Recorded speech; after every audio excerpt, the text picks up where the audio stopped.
when I was talking with the teenagers at the conference for 2 years straight, 2 years in a row, the thing with PE was such a big issue for girls and boys. It was almost across the board. There must have been 40 kids in that class, and that's when they coalesced like you couldn't believe, because it was a problem in some way, shape, or form for almost all of them. If you have children, their life for whoever, 12 years, is really going to be the schools, and that's their job, along with, the health care and whatever activities outside of that. So the better relationship you can form with the school, it's really going to make your family life and the affected person's life the best.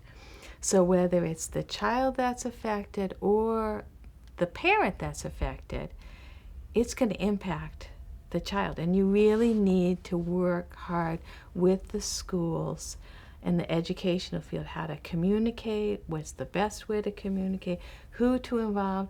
And not everybody's going to get everything. I think that's the real key. There's going to have to be give and take on each system.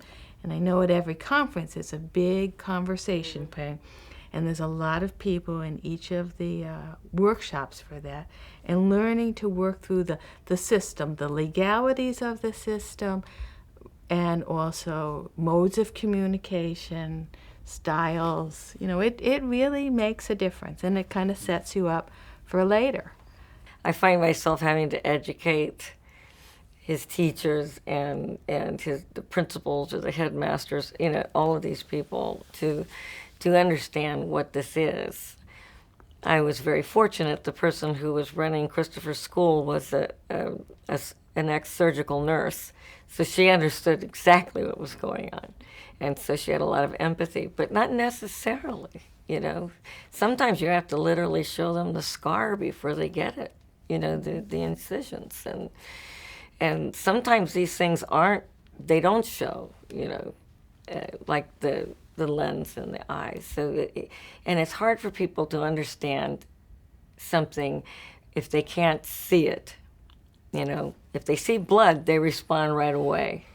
But if they don't see anything and it's internal, it's harder for them to understand. So that is an issue. I mean, I have learned to talk for my kid. What I need to do now is to get my kid to talk for himself. Well, and from a healthcare provider perspective, don't be afraid to ask your healthcare provider for that help. I think some people think it's too trivial to get an extra set of books because of scoliosis or to get large print books. But that's a big part of my job, is to write letters explaining Marfan syndrome, explaining the complications, explaining, if you have muscle weakness or joint problems, that you need a computer or longer time or longer time for tests or a different way to take tests.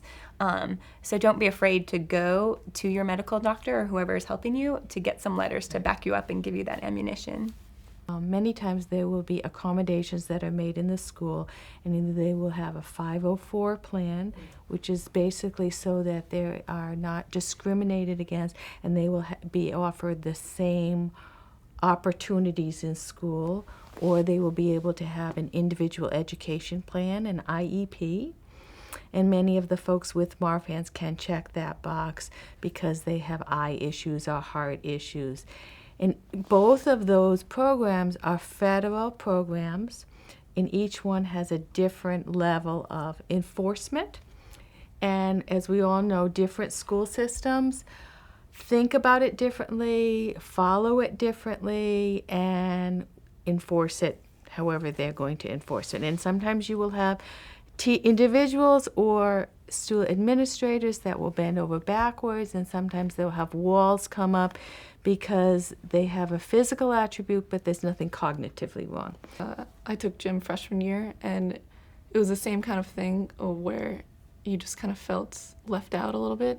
But that gym teacher was pretty good, and like you were saying, there's a lot of accommodations. So instead of doing bench pressing, I would lift smaller weights. And instead of doing crunches, I did leg lifts. And so it's difficult to get to the point where you're able to say for yourself, I just can't do that, and there's something else that will help me. But I think, like you're saying, it's very important to educate the teachers. It does revolve around the exercise restrictions. And every school is different. So that some schools send you at the beginning of the year with a checklist of everything that you've done, and you bring it to your doctor and they say yes, no, yes, no. And other times go to your health professional and have them write a very detailed outline of what can and cannot be done. In terms of ocular aids, seats in the front of the room, large print books, can sometimes be helpful. In terms of the joint limitations, for younger kids, sometimes their fine motor skills and just the way their finger joints are, it's really hard for them to have those small pencils. So fatter pencils, opportunity to have computers, things like desks or seats that are more appropriate. From a skeletal perspective, having 2 sets of books, one at school and one at home. Also having access to the book bags that are rolling, so you're not putting a lot of weight on your back. When we talk about all these accommodations, not every single patient with Marfan syndrome is going to need every single accommodation. So it's really knowing your child, knowing their school setting, figuring out how to kind of play the game and get what you need, and use the Marfan diagnosis to get what you need, but that it's all going to be unique to every individual. But in our case, we have been the entire gamut from where you get a lot with communication and honey, and sometimes there have had to be legal people involved. But in the end, our goal for our son when he was going to graduate was to follow his dreams, but in those dreams was his condition. And when he needed to leave school, his final IEP goal was to understand his condition, explain his condition, and explain it to the people that he would need for the rest of his life, be it his future employers or his next level education system. That this is what my limitations are, this is what I need, this is why I need them, and that doesn't mean I can't do the work.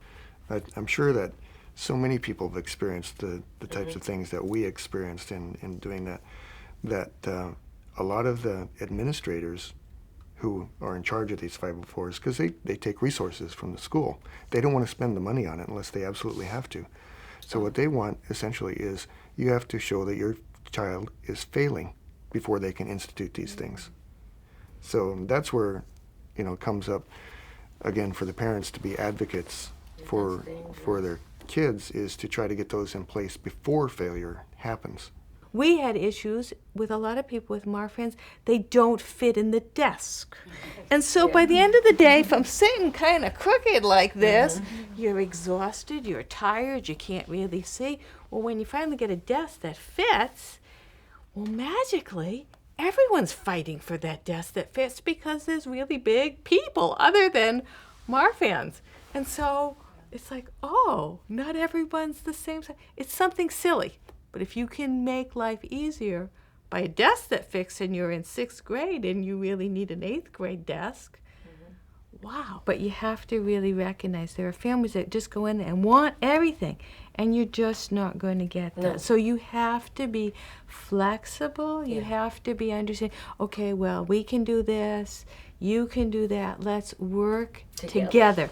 And the more that you can brainstorm together, and that you can prove that maybe you're not trying to get extra, it's not going to give them an edge up, but level the playing field. And what you're different does not mean not equal. It could be the same if you take the test in this room or if you take it in that room. And many times, the more that you advocate for your child, you will find out that you've advocated for everyone.